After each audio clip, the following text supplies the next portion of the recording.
guys, Icarus Performance again, it's Adam. Sorry it's been a while, obviously COVID's happening and I'm hoping you're all safe and well. We've got a review today. I've been ordering some parts for my turbo conversion from Kevin Self, Cam Racing, so big shout out to him. Obviously he's not sponsored the video or anything, but I thought it was worth a mention. So what we're reviewing today is the Helix Auto Sport. I've got the pressure plate and the thrust bearing with me. I've already got the friction plate in the vehicle. I'm sort of refurbishing one of my own vehicles that's probably been left to rot a little bit too long. Something I've noticed with the release bearing is something I really want to discuss today, but I'm going to jump straight in with the pressure plate. So I've got a pressure plate, nice heavy duty thing. I think the retail is about £280 on this.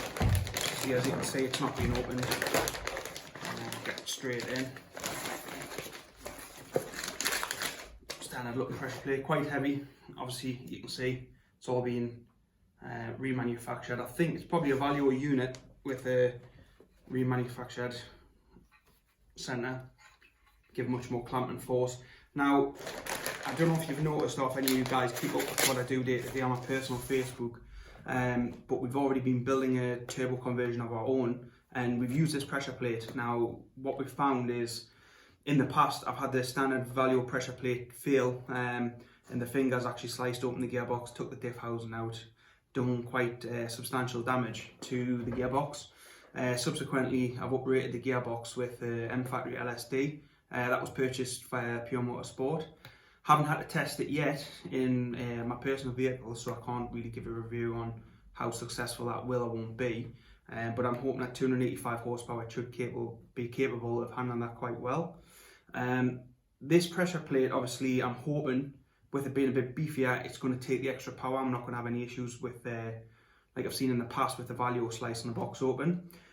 I have drove the blue one that we've built, and that is a similar spec to mine. It's got the same gearbox in that I'm putting in mine, but we've got the full 4-paddle friction plate and heavy duty pressure plate. We have actually used this thrust bearing, but I didn't really look at it at the time because we're just throwing the box together. But what I've found with the pressure plate is it's very, very heavy. It's either on or it's off. It's not really suitable for traffic driving, that sort of thing, but for fast road, sort of, I would say mild race, it seems like a good use for the application. So that's a pressure plate covered in my eyes. It does the job. It is what it is. It doesn't drive like a daily driver, but it's what we need for the power we're running. Coming on to the thrust bearing. Now this retails at about £42, I believe. And again, I bought this through Cam Racing, Kevin Self, but he doesn't make the prices. He just buys the stuff in, sells it on. I think he has his own preference over clutches anyway, but this is what I requested. So this is what we're looking at. What I found is basically it's sold as a heavy duty item by Helix, and I don't believe it is.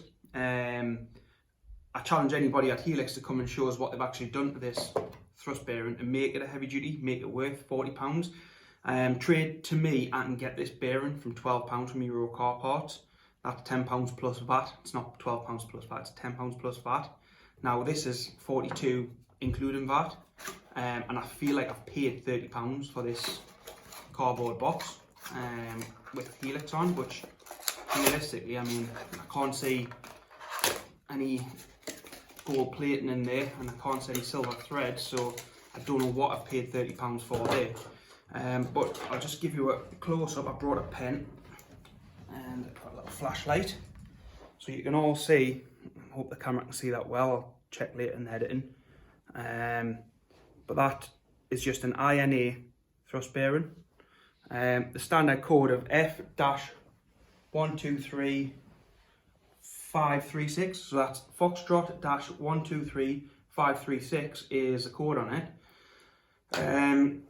And compared to pictures of other INA thrust bearings, and I will be purchasing some INA thrust bearings to check, there is no difference.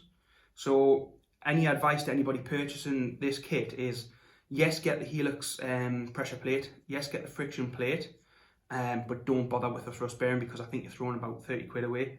You can get it cheaper elsewhere. I have not heard of some issues with the friction plates where the centres are starting to let go, but I haven't experienced that myself yet. In due course, I'll update you if I have any issues like that. But I have seen on the forums, especially Facebook forums like Clio Sport Owners Club, some of the guys having issues from between 500 and 1,000 miles at the earliest I've seen. So I'm hoping that's not going to be an issue with my vehicle. If it is, I certainly will be contacting Helix regarding that, because these are sold as performance clutches.